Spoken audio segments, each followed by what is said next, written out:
షర్మిల ఒక డిమాండ్ చేస్తూ ఉన్నారు సార్, ఆంధ్రప్రదేశ్లో జగన్ యాత్రల్ని నిషేధించాలి అని చెప్పేసి.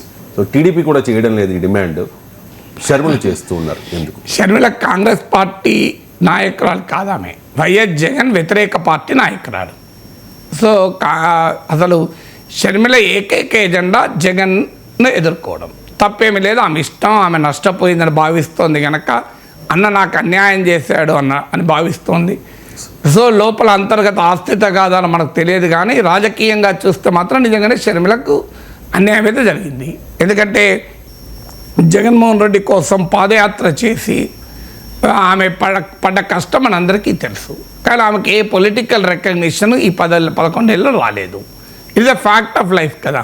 దానికి కారణాలు ఏదైనా నిజమైతే వాస్తవం. మనకైతే కనిపించేది ఏంటి, కనిపించని దాని గురించి పక్క పెడదాం. కనిపిస్తున్నది ఏంటి, షర్మిలకు ఏ రకమైన రాజకీయ హోదా రాలేదు జగన్ 11 ఏళ్లలో. అంటే ఆమె పొలిటికల్ పర్సను, ఎందుకంటే రాజశేఖర రెడ్డి కూతురు రాజకీయాల్లో చిన్నప్పటి నుంచి చూసి పెరిగింది. ఆమెకు రాజకీయ ఆసక్తి అభిరుచి ఉంది కనుకనే కదా జగన్మోహన్ రెడ్డి కోసం అన్ని రోజులు పాదయాత్ర చేయగలిగింది, లేకపోతే చేయగలుగుతుంది పాదయాత్ర. సో కానీ ఆమెకు ఏ రకమైన పొలిటికల్ గుర్తింపు జగన్ ఇవ్వలేదు. సో అందువల్ల ఆమెలో ఆ వ్యక్తిగత కోపం ఉండడం సహజం, తప్పేమీ లేదు. ఎందుకంటే తాను నష్టపోయాను కనుక. మీకు ఆస్తి తగాదాలకు కూడా ఉన్నమాట నిజం, కానీ ఆమె జగన్మోహన్ రెడ్డిని ఓడించాలన్నా కూడా ఇది కరెక్ట్ వ్యూహం కాదు. ఎందుకంటే రోజు ప్రతిపక్ష హోదా అధికార కూటమికి ప్రతిపక్షం కన్నా ప్రతిపక్షానికి ప్రతిపక్షంగా ఉంటే ఎట్లా? You cannot be opposition to the opposition కదా. కాంగ్రెస్ పార్టీకి ఇప్పుడు నాకు సీనియర్ కాంగ్రెస్ నాయకుడు చెప్పాడు, సార్ ఏం చేయాలో మాకు అర్థం కావడం లేదు.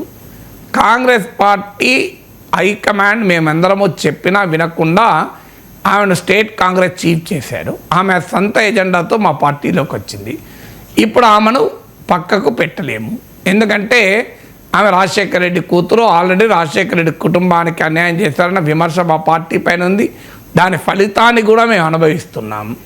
సో ఇప్పుడు అని చెప్తే ఆమె వేరే యాక్టివిటీ లేదు, ఓన్లీ జగన్ను తిట్టే యాక్టివిటీ తప్ప. మేము అందుకే ఆమెను కాంగ్రెస్ అధ్యక్షురాలు చేయకండి, ఆమెను కావాలంటే కాంగ్రెస్ వర్కింగ్ కమిటీలో తీసుకోండి, కర్ణాటక నుంచి రాజ్యసభకు పంపించండి, పిసిసి ప్రెసిడెంట్ మాత్రం చేయకని చెప్పినా మా హైకమాండ్ వినలే. ఇప్పుడు మా హైకమాండ్ కూడా తలలు పట్టుకొని ఏం చేయాలో అర్థం కాక మళ్ళీ ఆంధ్రప్రదేశ్ కాంగ్రెస్ నాయకుల్ని సలహాలు అడుగుతున్నారట, ఏం చేయాలి షర్మిలతోని అని. నాకున్న సమాచారం చాలా సీనియర్ మోస్ట్ కాంగ్రెస్ లీడర్ చెప్పిన మాటలు. సో ఎందుకంటే వాళ్ళకి అర్థమవుతలేదు ఏం చేయాలి. సో ప్రతిపక్షంగా అధికార కూటమికి వ్యతిరేకంగా రోజు పోరాడితేనే ప్రతిపక్షం రెలవెంట్గా ఉంటుంది.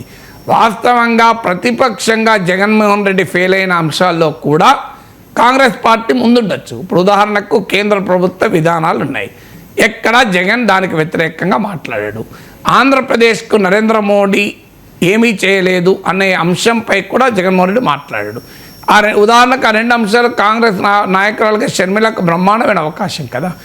అలా ఎప్పుడు కూడా మహామంత్రి తిమ్మర్స్ కథ ఉంది, ఒక గీతను చిన్నదిగా చేయాలంటే ఆ గీతను మలపడం కాదు, పెద్ద గీత గీయాలి.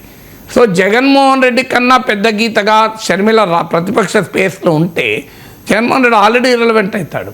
కానీ నిరంతరం జగన్ను విమర్శిస్తూ జగన్ నామస్మరణతో తెలుగుదేశం ఎట్లా జగన్ను మర్చిపోకుండా చేస్తుందో, ఎవరైనా పొరపాటు ఎప్పుడైనా తెలుగుదేశం ఆగితే షర్మిల కూడా అదే చేస్తుంది. అంటే జగన్ ప్రత్యర్థులే నిరంతరం ప్రజల పెదాలపైన జగన్ ఉండేలా చూస్తున్నారు, జాగ్రత్త పడుతున్నారు. ఎక్కడ జగన్ ప్రజలు మర్చిపోతారో అమ్మో మేము గుర్తియాలని చెప్పి టీడీపీ, జనసేన, వైసీపీ, కాంగ్రెస్ నాయకురాలు షర్మిల అందరూ ప్రయత్నం చేస్తున్నారు.